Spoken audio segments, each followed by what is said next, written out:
آقا حسین کا بیان ان کے اس زندگی ساز، ہستی نواز، قربانی، اس ہجرت، اس سفر کربلا اور اس قربانی کا بیان بڑی گہرائیاں رکھتا ہے۔ برابر کہتا رہتا ہوں اور کہتا رہوں گا، 1400 برس گزر گئے، ابھی پوری کربلا بیان نہیں ہو سکی۔ یہ کوئی خطیبانہ مبالغہ نہیں ہے، یہ کوئی خطیبانہ مبالغہ نہیں ہے۔ 1400 برس ہو گئے، ابھی پوری کربلا بیان نہیں۔ حسین جب مدینے سے چلے ہیں تو خود یہ سفر حسین، آغاز سفر حسین کی شرح کروں تو 10 دن چاہیے کم سے۔ مورخین نے خیانتیں کی ہیں، چاہنے والوں سے کہیں ایجاز اور کہیں اجمال اور کہیں خوف اور کہیں دوسرے عوامل کی بنا پر بیان کا حق ادا نہیں ہو سکا۔ اس لیے اب بھی لوگوں میں بہت ابہام ہے، بہت سی باتیں لوگوں کو معلوم نہیں، اور جو بیان ہوتی ہیں باتیں وہ اس طرح بیان ہوتی ہیں کہ اس میں بہت سی باتیں رہ جاتی ہیں۔ آقا حسین رات کے پردے میں چھپ کر مدینے سے نہیں نکلے تھے،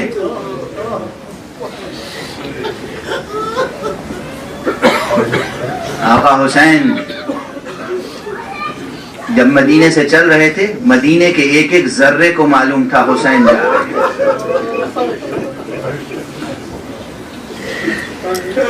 مدینے کے گورنر کو بھی معلوم تھا حسین جا رہے ہیں، حسین کے دشمنوں کو بھی معلوم تھا حسین مدینے سے جا رہے ہیں، حسین کے دوستوں کو بھی معلوم تھا حسین مدینے سے جا رہے ہیں، سب کو معلوم ہے۔ اب ظاہر ہے یہ بیان تفصیل چاہتا ہے، لیکن دامن وقت میں گنجائش نہیں ہے۔ آپ مطالعہ کیجئے گا اور سوچتے رہیے۔ اور جب چلے ہیں آقا تو شاہراہ عام سے مکے کے لیے گئے ہیں، مکے تک، مدینے سے مکے تک جو عام راستہ تھا اسی پر تشریف لے گئے۔ کوئی ایسا راستہ اختیار نہیں کیا جو مخفی راستہ ہو۔ لوگوں نے مشورہ دیا کہ یہ شاہراہ عام ہے، اسے چھوڑ کر آپ دوسرے راستے سے جائیں، کہا نہیں، ممکن نہیں ہے، ہم اسی راستے سے جائیں گے۔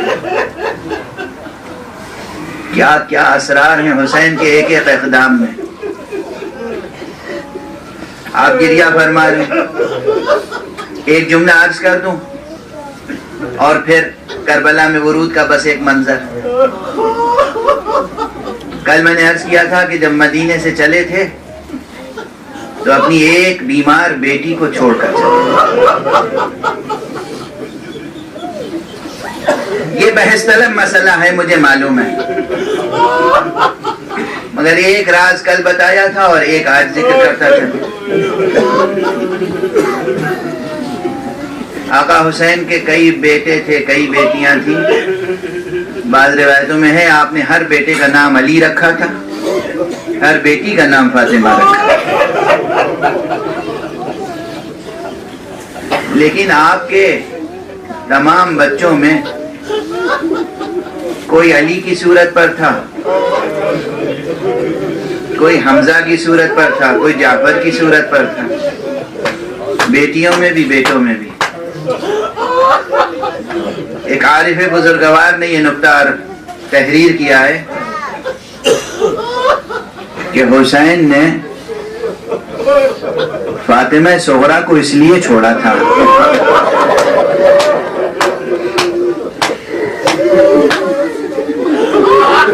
کہ فاطمہ ہو بہو فاطمہ زہرا کی شبیہ۔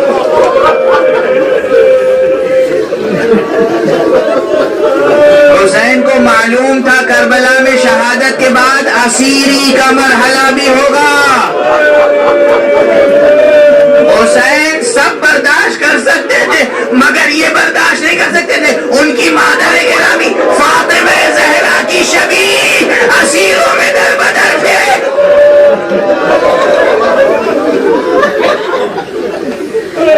اجرکم علی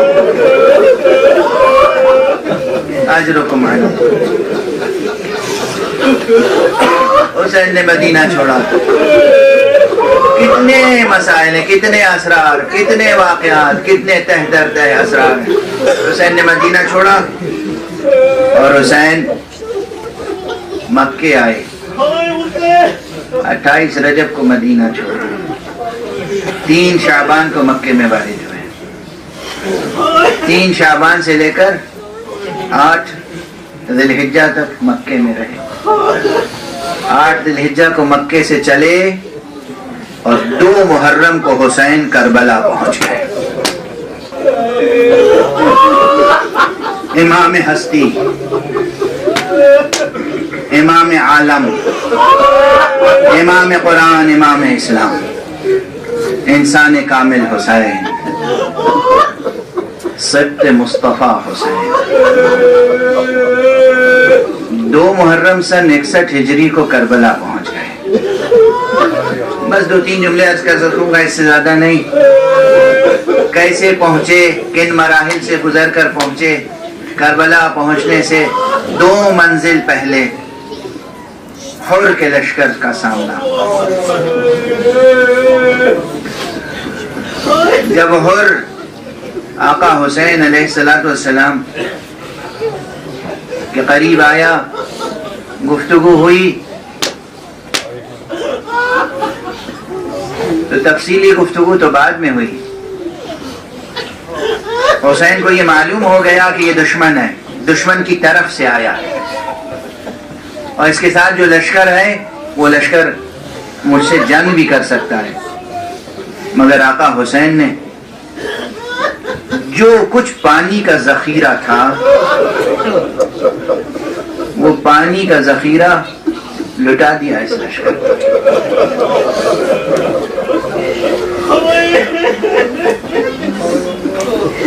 ہماری روحیں، ہمارے جسم، ہمارا وجود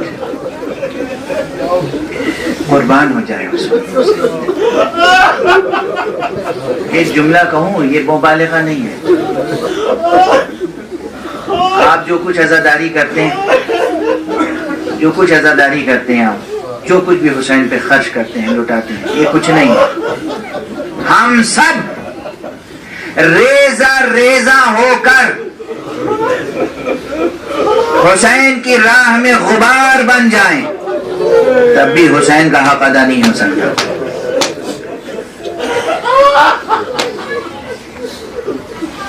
ہم سب کے سب ریزہ ریزہ ہو جائیں، تب بھی حسین کے اس وفادار راہوار کے ٹاپوں کی نعل پر نثار ہو جائیں، تب بھی حق ادا نہیں ہو سکتا۔ کہتے ہیں جب زمین کربلا آ گئی تو حسین کا راہوار چلتے چلتے رک گیا۔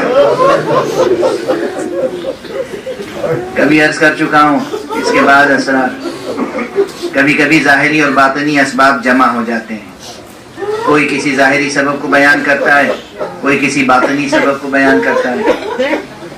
ہاں، روکنے والے روک بھی رہے تھے اور ادھر چلتے ہوئے یہ رہوار رک بھی گیا تھا۔ جب رہوار رکا اور آقا نے لوگوں سے پوچھا کہ اس زمین کا نام کیا ہے، کسی نے کہا نینوا، کسی نے کہا غادریہ، کسی نے کہا شط فرات۔ آپ پوچھتے رہے، کسی کی زبان سے نکلا اس زمین کو کربلا بھی کہتے ہیں۔ اجرکم علی اللہ۔ خدا آپ کے سینوں کو، آپ کے ضمیروں کو، آپ کے ذہنوں کو نور علم اور نور عمل سے معمور رکھیں، اور ہمیشہ آپ جب تک اس دنیا میں رہیں آپ مصروف اعضائے سید الشہداء رہیں۔ جیسے ہی آپ نے سنا اس زمین کو کربلا بھی کہتے ہیں، تو کہا بس ہماری منزل آ گئی، یہی وہ جگہ ہے جہاں ہمارے خیمے لگیں گے۔ یہیں ہمارے مرد قتل کیے جائیں گے، یہیں ہماری قبریں بنیں گی۔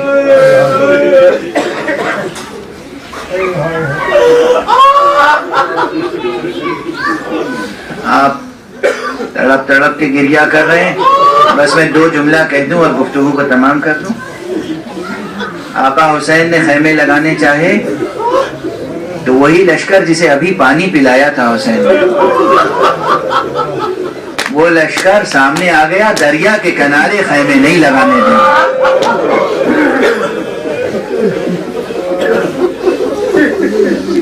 دریا کے کنارے خیمے نہیں لگانے دیں گے، دریا سے دور۔ ادھر یہ بات سامنے آئی، زہیر قین نے آستین الٹی، اور زہیر قین نے کہا آقا اجازت دیں، ابھی یہ بہت تھوڑا سا لشکر ہے، ابھی ہم اس کا مقابلہ کر سکتے ہیں، اس کے بعد جو لشکر آئے گا اس کا مقابلہ بہت دشوار ہوگا۔ آپ نے فرمایا کہ نہیں، ہم اپنی طرف سے جنگ کا آغاز نہیں کریں گے۔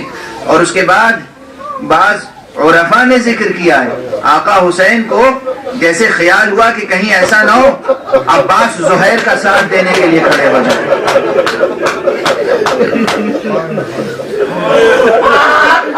عباس کو خود روکنا بھی نہیں چاہ رہے، تو آپ نے کیا کیا؟ زینب کے پاس گئے، بہن زینب تمہیں تو معلوم ہے نا ہم کس مقصد سے کربلا آئے ہیں، بھائی عباس کو بلا لو، روک دو کہیں ہماری طرف سے جنگ نہ چھڑ جائے۔ اجرکم علی اللہ، اجرکم علی اللہ۔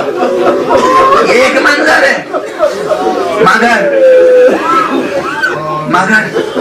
ایک منظر اور ہے، بس تقدیم و تاخیر کی معذرت چاہتا ہوں، ایک منظر اور ہے اسے بھی ذکر کر دوں۔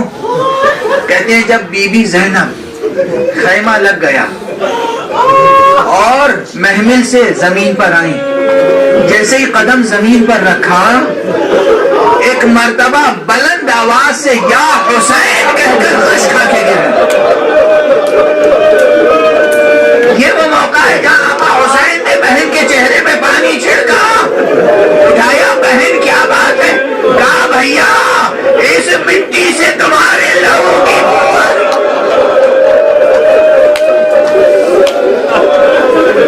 انا للہ وانا الیہ راجعون، رضا بقضائہ وتسلیما لامرہ،